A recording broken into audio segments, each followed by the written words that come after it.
Hi, I'm Sharina Garcia. I'm with WR Immigration, Strategy and Innovation Partner. Dan, you want to introduce yourself? I'm Dan Moranci. I work here at WR Immigration as well. Shireen and I are also both on the AILA Technology and Innovation Committee. So we're excited to be talking to you today about the latest on the technology front from USCIS. I think we're all pretty much on the edge of our seats to see how this is going to get implemented. The electronic filing for H-1Bs for this cap season.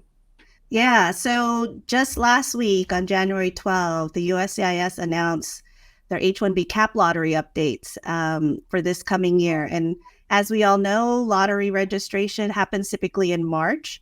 And so they said this is their whole part of trying to improve the H-1B visa program and address some inefficiencies, which we saw a lot of in terms of duplicate registrations and things like that. So what they've said, what we know so far, the updates, it's going to include an introduction of organizational accounts.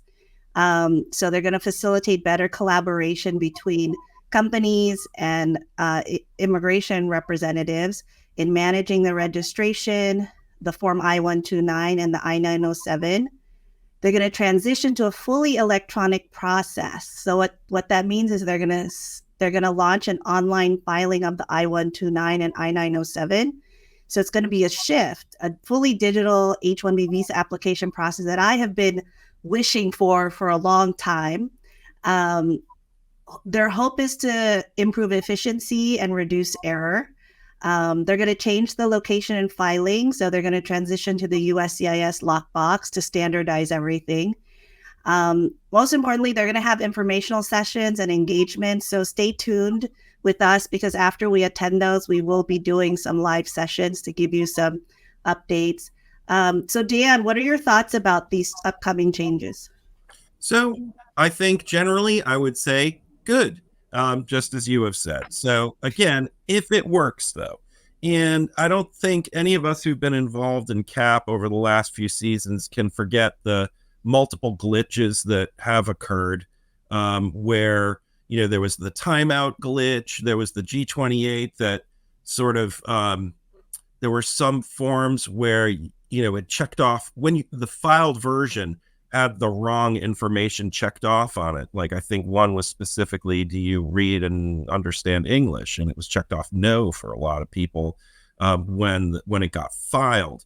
So as with anything new and with something this big, I think just we got to be prepared, to just sort of see that there might be glitches and react to them and figure out what to do, which if you're an immigration attorney that's been doing this for a while, you're a pro at sort of pivoting as quickly as you can and trying to fix the situation. And CIS, to their credit, has been, they understand and they've pushed out filing deadlines and things like that when the glitch has really impacted things. I think it was like 3 years ago.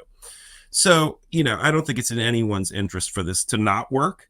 Yeah. So I think it will be absolutely great. And in 2 years, we'll look back, hopefully, and say, well, they ironed all the bugs out of it. And now it's not even something we have to think about quite so much. But I think the things that we should be thinking about are, first of all, roping off those cases that you have for CAP by priority, which, most of you probably have done. But the obvious point would be focus in on those people whose OPT is going to be expiring in the early part of the window. So the folks you're going to have to file quickly for, and be ready, especially ready for them. And we would suggest at least now, be ready to potentially have to paper file the case just in case. So rope it off. I don't know, maybe throw like a 1 month buffer zone after the sort of the start date, so maybe out through May, but it'll be a moving target too, and we're going to get feedback, like for the first folks on the block to buy that particular car, as they say, are going to report back, and we're going to know pretty quickly how this works.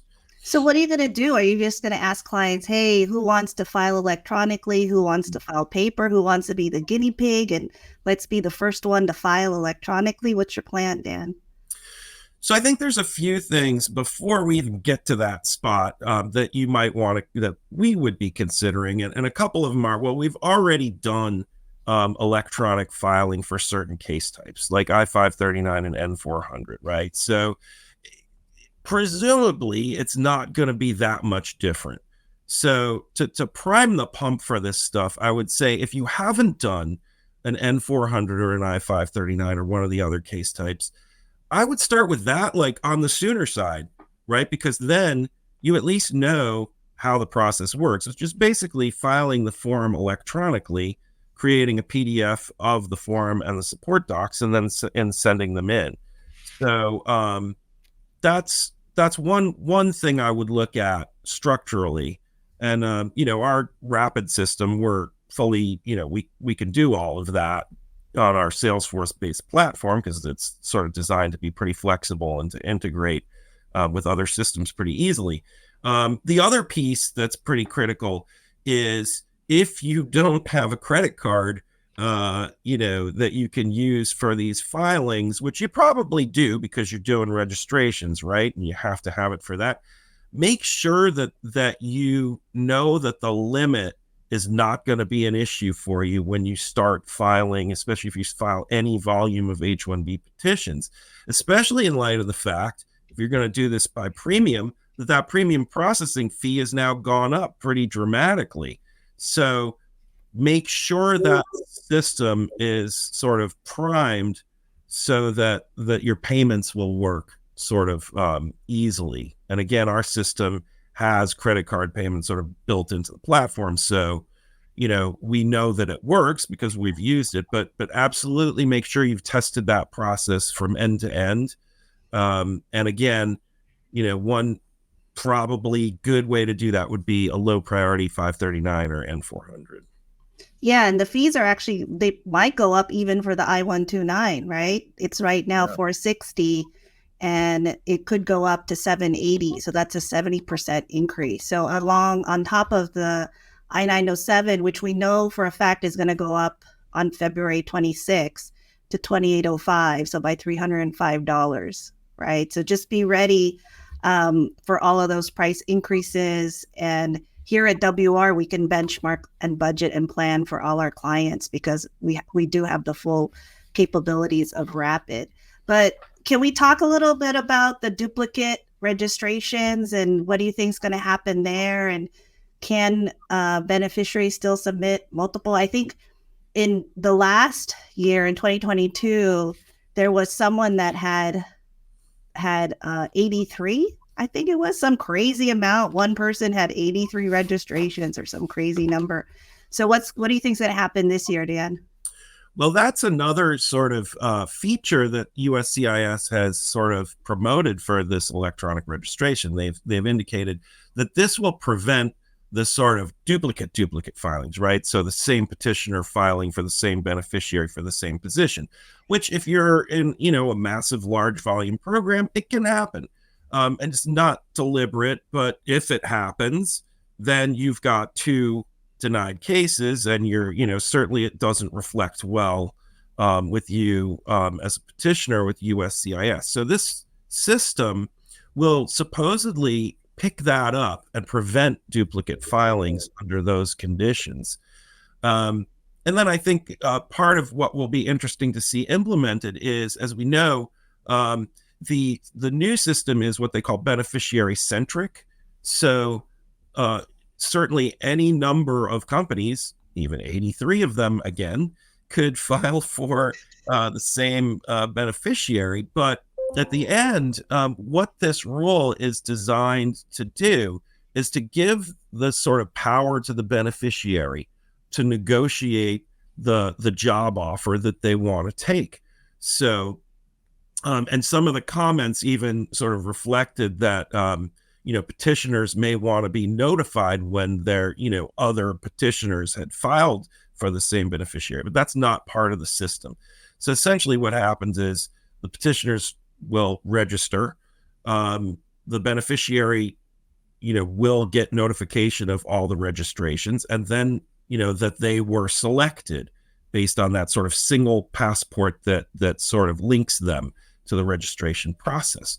And at that point, they reach out to their multiple employers. They'd probably give some thought to, well, who would I really like to work for? And then they make their choice accordingly. How that specifically happens is going to be very interesting to see implemented, because we don't know exactly what the sort of what the structure is actually going to look like, but it's going to be really interesting. So, Dan, do you think employers can ask whether they are going to be registered multiple times by different companies? Well, you can ask anything. Might not actually get told, exactly specifically what you want to know.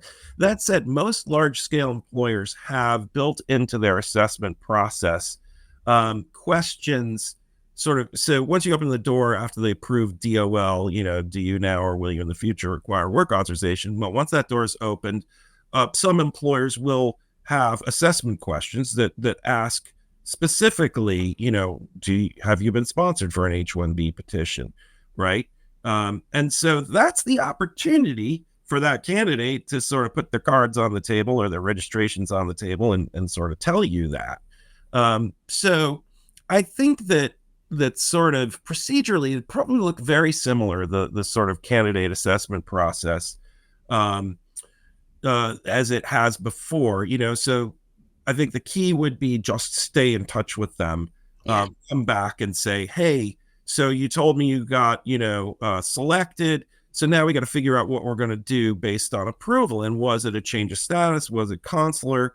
Because that's going to drive what we will tell you and your business would be the time frame for onboarding this person. Okay. Yeah. And so you can comment, send us questions, or if you want, send us a direct message and we'll certainly get back to you. Dan, any other parting words as we wrap this up? Just prepare in advance as best you can and be prepared for change as it rolls out, is what I would say. And I think let's all share notes, Yeah. Yeah. LinkedIn, etc. And I'm sure we will. And and very excited for this process to shake out. Yeah. And tune in more to our LinkedIn Live, which you'll find coming out. Follow us on LinkedIn. And thank you a lot. Yeah, thank you.